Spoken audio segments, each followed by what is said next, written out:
Hello students, welcome back to your YouTube channel Class 10 Champion. तो अब हम लोग समझेंगे वक्रता त्रिज्या के बारे में, क्या होता है, कैसे कार्य करता है। ठीक है, तो लिखिए वक्रता त्रिज्या में, चलिए अब इसको आप नोट कर लीजिए।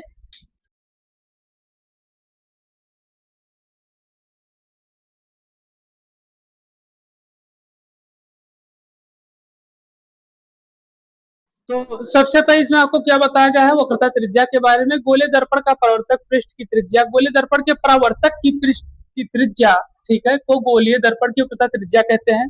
यहाँ आप देख सकते हैं, ये आपको वक्रता त्रिज्या के रूप में बताया गया है। इसका मतलब ये समझिए यहाँ पर, ये आपका वक्रता केंद्र है, ये भी आपका क्या है, वक्रता केंद्र है। यहाँ आपका ध्रुव है, यहाँ आपका ध्रुव है। ठीक है, आप समझ सकते हैं यहाँ से कि वक्रता केंद्र से और दर्पण के बीच की जो दूरी है, ठीक है, उसे एक तरीके से क्या बताया था, त्रिज्या बताया था। यानी कि ये पूरी परिधि आपका क्या एक तरीके से व्यास है। ठीक है, पूरी परिधि आपका क्या एक तरीके से व्यास है, और त्रिज्या मुख्य जो आपका केंद्र है वहां से दर्पण की दूरी के बीच को क्या कहा जाता है, एक तरीके से त्रिज्या के रूप में बताया जाता है। अब यहाँ कुछ चीजों को हम लोग यहाँ और समझेंगे। क्या समझेंगे, यहीं पर हम लोग जानेंगे कि कौन सी त्रिज्या प्लस में होगी, कौन सी त्रिज्या माइनस में होगी, और त्रिज्या के साथ फोकस दूरी में क्या संबंध होता है। ठीक है, आगे भी इसको एक बार समझेंगे, लेकिन यहीं से धीरे समझते चलेंगे तो हमें याद हो जाएगा, नहीं तो फिर लोग क्या हो जाएंगे, भूल जाएंगे। तो सबसे पहले इसी में हम लोग समझेंगे कि फोकस दूरी त्रिज्या में संबंध को जानेंगे। ठीक है, तो जो फोकस दूरी और त्रिज्या में संबंध होता है वो क्या होता है, जैसे आपकी ये हो गई, ये यहाँ से आपकी वक्रता त्रिज्या दी गई है। ठीक है, तो वक्रता त्रिज्या जो आपको दी जाती है और फोकस दूरी के बीच में F/R का संबंध होता है। ठीक, यानी कि जो फोकस दूरी है वो कहीं ना कहीं त्रिज्या की क्या होती है, आधी होती है। ध्यान रखिएगा, ये हो गया। और साथ ही साथ ये भी ध्यान रखिएगा कि जो आपका अवतल दर्पण होता है, ठीक है, अवतल दर्पण की जो अवतल दर्पण की जो वक्रता त्रिज्या होती है, ठीक है, वो क्या होती है, धनात्मक होती है। ठीक, अवतल दर्पण की जो वक्रता त्रिज्या होती है क्या होती है, ऋणात्मक होती है। ध्यान रखिएगा इसको, क्योंकि जब आप क्वेश्चन को लगाएंगे, सवाल को लगाएंगे, तो वहां आपको वक्रता त्रिज्या दी जाएगी और वहां आपको बताएगा कि अवतल दर्पण की फोकस दूरी है, तो ध्यान रखिएगा अवतल दर्पण की जो फोकस दूरी होगी क्या होगी, ऋणात्मक होगी। और उत्तल दर्पण की जो वो उत्तल दर्पण, गलती हो गई यहाँ पर, अवतल दर्पण की जो फोकस दूरी होगी यहाँ पर, ठीक है, तरीके से धनात्मक रहेगी, और उत्तल दर्पण की जो फोकस दूरी होगी क्या होगी, तरीके से ऋणात्मक होगी। इसका ध्यान रखिएगा। ठीक, और त्रिज्या और फोकस दूरी में जो संबंध होता है वो होता है F=R/2 का होता है। ठीक है, इसको भी ध्यान रखिएगा, इसको आप नोट कर लीजिए, फिर आगे बढ़े हम लोग।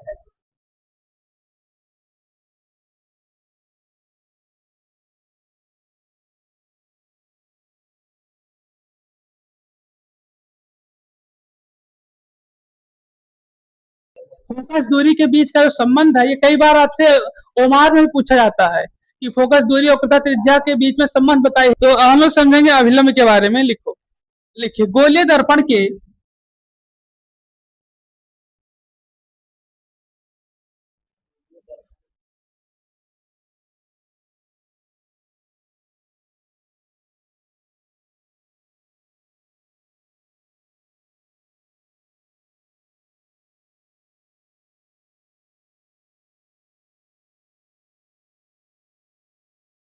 तो हम लोग समझेंगे अभिलंब के बारे में। अभिलंब बता दें कि गोलीय दर्पण के किसी बिंदु को वक्रता केंद्र से मिलाने वाली रेखा, उस बिंदु पर क्या होती है, अभिलंब होती है। ठीक है, यह हमें बताया जाता है। जैसे कि आपने देखा था, ये हमारा एक तरीके का कोई परावर्तक पृष्ठ था। ठीक है, क्या था, परावर्तक पृष्ठ था। और परावर्तक पृष्ठ के जो तीनों यहाँ पर एंगल अगर आपस में मिल रहे हैं, मान लेके चलिए, ठीक है, और बीच से जो इस पर अभिलंब गिरा है, इसी को एक तरीके से क्या बताया था, अभिलंब बताया जाता है। अब यहाँ ध्यान रखने वाली बात यह है कि इसमें जो आपको बताया जा रहा है कि गोलीय दर्पण के किसी बिंदु के वक्रता केंद्र से, ठीक, कोई जिसे हम लोग मान लीजिए फिगर के माध्यम से समझे, तो ये आपका गोलीय दर्पण है।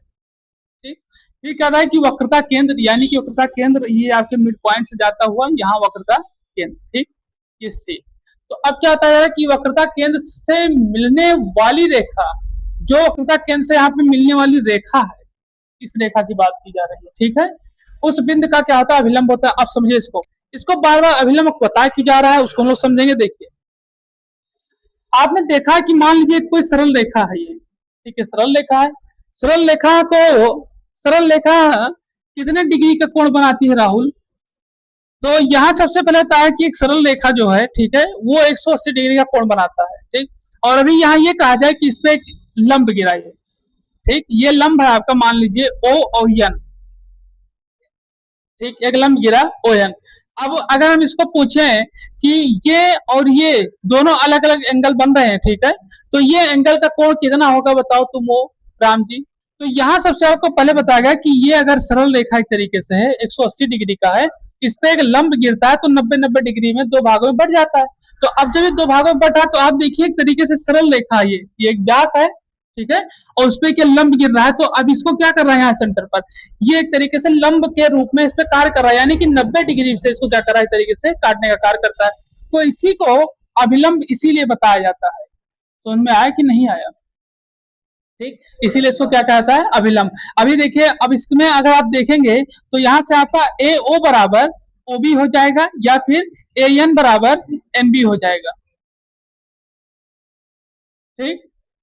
और यहां से अगर हम एक क्या कर रहे हैं, वो काल्पनिक रेखा खींच दें यहाँ से, तो एक तरीके से त्रिभुज बन जाएगा तुरंत। तो यहाँ ये चीज बताई जाती है, क्या बताया जा रहा है कि मिलाने, मतलब क्या बताया कि वक्रता केंद्र से मिलाने वाली रेखा उस बिंदु पर क्या होती है, अभिलंब होती है। यही चीज को क्या किया गया है, बताया गया, अभिलंब के बारे में क्या करता है, व्यक्त करता है, ठीक है। तो इसको आप नोट कर लीजिए, फिर बढ़ते हैं आगे की तरफ।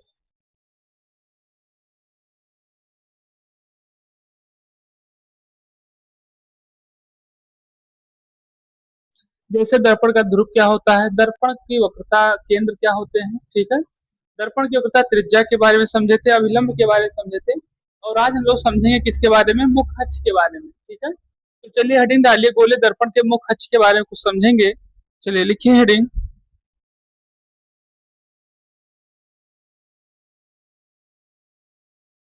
चलिए तो पहले हम लोग समझेंगे मुख्य अक्ष के प्रतिबिंब के बारे में।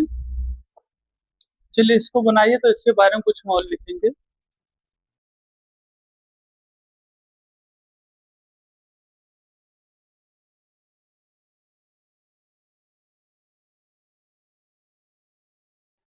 चलिए नोट करिए इसको, तो आगे बढ़े।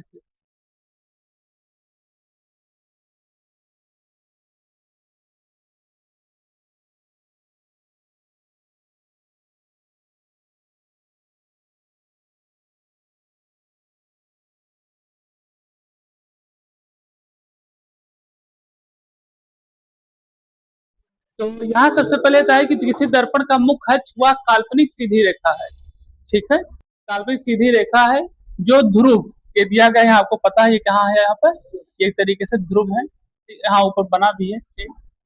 जो ध्रुव और वक्रता केंद्र ये आपको बताया गया था, आपका क्या है, वक्रता केंद्र है, जिसको सी से, कैपिटल सी से व्यक्त किया जाता है, होकर गुजरती है, वक्रता केंद्र से होकर गुजरती है, ये चीज इसमें क्या की जाती है, बताइए मुख्य अक्ष में।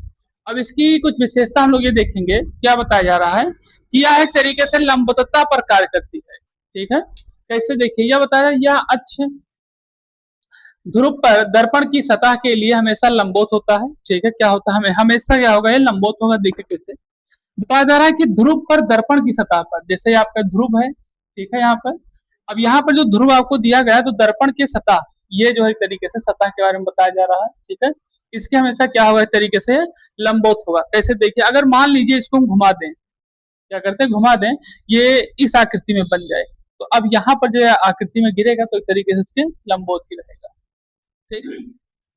हमेशा क्या होता है, लंबवत होता है। फिर क्या होता है, समरूपता के बारे में, यह गोलाकार दर्पण के, यह गोलाकार दर्पण के दो सममित भागों में विभाजित होता है, ठीक है। तो यहाँ बताया था, यह गोलाकार दर्पण के दो सममित भागों में क्या होता है, विभाजित होता है।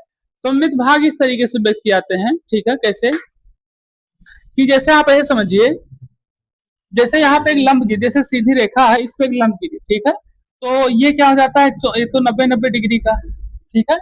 अब यही बताया जाता है कि जब जब जब सममित भाग बराबर होते हैं, सममित भाग इस तरीके से, जैसे आपके त्रिभुज, एक त्रिभुज दूसरे त्रिभुज के समरूप हो जाते थे, ठीक है, यानी कि यहाँ बताया कि जो आपका गोलीय दर्पण या जो अवतल दर्पण है और जो उत्तल दर्पण है, ठीक है, ध्रुव एक तरीके से वो मुख्य अक्ष एक तरीके से दोनों में सममित भागों में विभाजित होंगे, और उत्तल दर्पण दोनों का एक तरीके से क्या करेंगे, कार्य करेंगे, ठीक है। या गोलाकार दर्पण के दो सममित भागों में विभाजित होता है। अब फिर क्या आपको बताया प्रकाश के व्यवहार के बारे में। प्रकाश के व्यवहार में बताता है कि जो मुख्य अक्ष होता है प्रकाश के व्यवहार में कहीं ना कहीं बहुत भारी मात्रा में कार्य करता है, ठीक है। किस तरीके से, ठीक, प्रकाश का व्यवहार के बारे में कि अगर मान लीजिए दर्पण आपका दिया गया है, ठीक है, चाहे वो अवतल दर्पण हो चाहे वो उत्तल दर्पण हो, ठीक है, वो कहीं ना कहीं एक तरीके से प्रकाश के ही व्यवहार पर कार्य करता है कि जितनी मात्रा में प्रकाश जिस तरीके से उस पर पड़ेगा उसी तरीके से वो क्या करेगा, अपना रिफ्लेक्शन करेगा, यानी कि परावर्तन करेगा अपने आप को, ठीक है, परावर्तित करेगा। तो ये आपके प्रकाश के व्यवहार के बारे में बताया जाता है। तो इसका आप लोग हम नोट कर लिए होंगे। चलिए अब आगे बढ़ते हैं फिर। चैनल को लाइक करें, शेयर करें, सब्सक्राइब और फॉलो करें।